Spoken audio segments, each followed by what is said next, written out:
Side खबरों के लिए सब्सक्राइब करें फ्लेम मीडिया और उसके बाद बेल आइकन को प्रेस करें ताकि सबसे पहले आपको मिले एक्सक्लूसिव खबरें।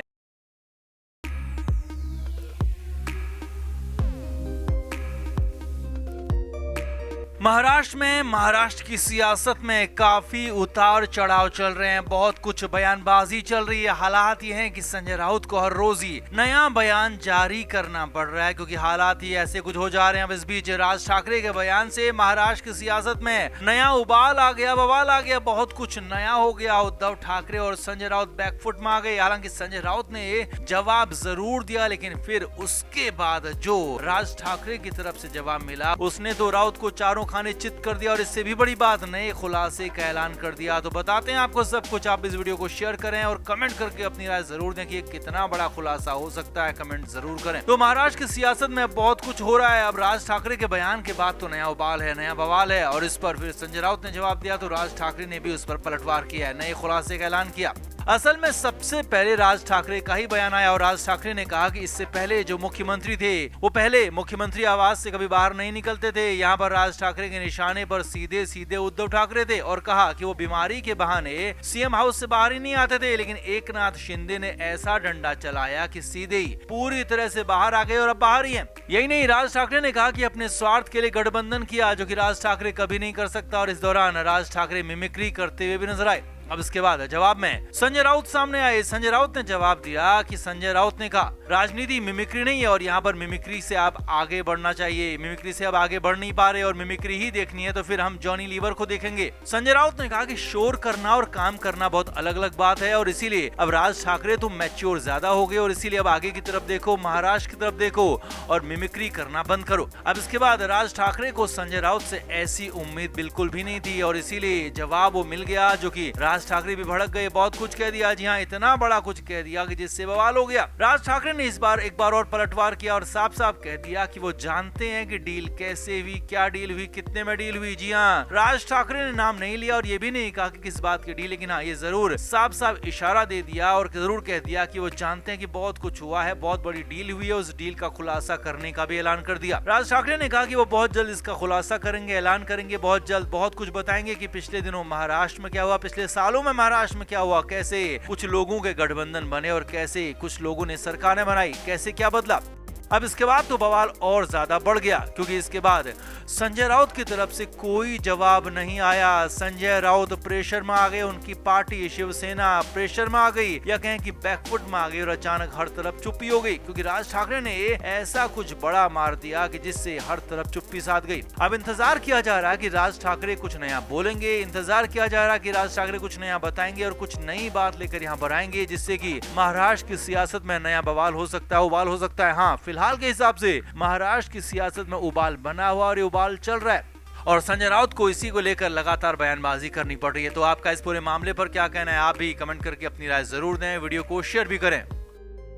तो संजय राउत के लिए राहत कहीं से भी नहीं है, कहीं से भी कोई अच्छी खबर नहीं, अच्छी बात नहीं है। और हालात ये हैं कि संजय राउत के लिए नई मुश्किल खड़ी हो गई है, नई आफत राउत के लिए आ सकती है क्योंकि राहत के आसार तो दूर दूर तक नहीं दिख रहे हैं और ऊपर से बड़ी कोर्ट में, मुंबई की कोर्ट में, हाई कोर्ट में जो हुआ वो हैरानी भरा था क्योंकि यहाँ पर केस में जज ने खुद को ही अलग कर लिया। जी हाँ, ऐसा ही कुछ हुआ है। असल में संजय राउत की जमानत के खिलाफ ईडी बॉम्बे हाई कोर्ट पहुंची है और ईडी का साफ साफ कहना है कि संजय राउत की जमानत रद्द होनी चाहिए, संजय राउत को तुरंत ही फिर से जेल भेजा जाना चाहिए और इसे लेकर ही हाई कोर्ट में सुनवाई थी। अब मामला ये हुआ कि सभी रेगुलर हियरिंग के साथ ही संजय राउत के इस मामले की भी सुनवाई थी और राउत का केस था 101वें नंबर पर।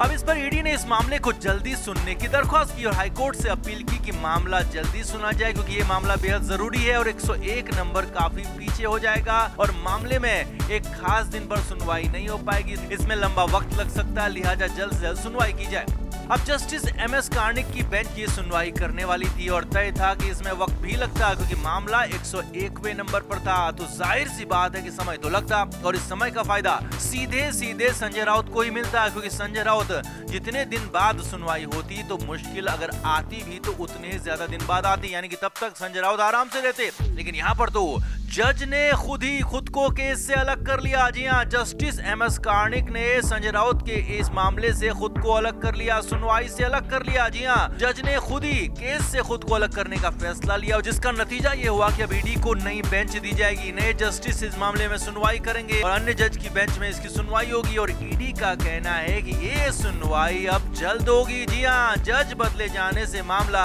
संजय राउत के लिए मुश्किलात से भरा हुआ हो गया, क्योंकि अब जल्द से जल्द सुनवाई होगी। जो 101वें नंबर की सुनवाई थी, जो कि देरी से होती, अब जल्द से जल्द संजय राउत के लिए मुश्किलें आ सकती हैं, क्योंकि अगर ईडी का पलड़ा यहाँ पर भारी हुआ तो होगा ये कि संजय राउत को फिर से जेल जाना पड़ेगा। अब ये हाल फिलहाल का पहला मामला है जब किसी केस में जज ने खुद को ऐसे सुनवाई से अलग कर लिया और उसके बाद अब नए जज, नई जस्टिस, नए बेंच जल्दी नई सुनवाई करेंगे मामले में और जल्द से जल्द अगला एक्शन होगा। अब जो भी होगा, अब ईडी की माने तो संजय राउत की जमानत रद्द होना तय है, क्योंकि निचली कोर्ट ने सबूतों के बाद भी, गवाहों के बाद भी बिना सोचे समझे जमानत दे दी, जो कि गलत है। और ईडी ने निचली कोर्ट के आदेश पर, फैसले पर सवाल खड़े किए और यहाँ तक कहा कि खुद निचली कोर्ट ने ही पहले माना था कि संजय राउत प्राइमा फेसी आरोपी भी लग रहे हैं। चार्जशीट दाखिल करने के बाद ये बातें कही थी, लेकिन फिर बाद में कैसे जमानत दे दी, कैसे ईडी के एक्शन पर सवाल उठा दिए और कैसे संजय राउत को जमानत मिल गई, इसे लेकर ही ईडी लगातार सवाल कर रही है और इसे लेकर ही ईडी हाईकोर्ट भी पहुंची है।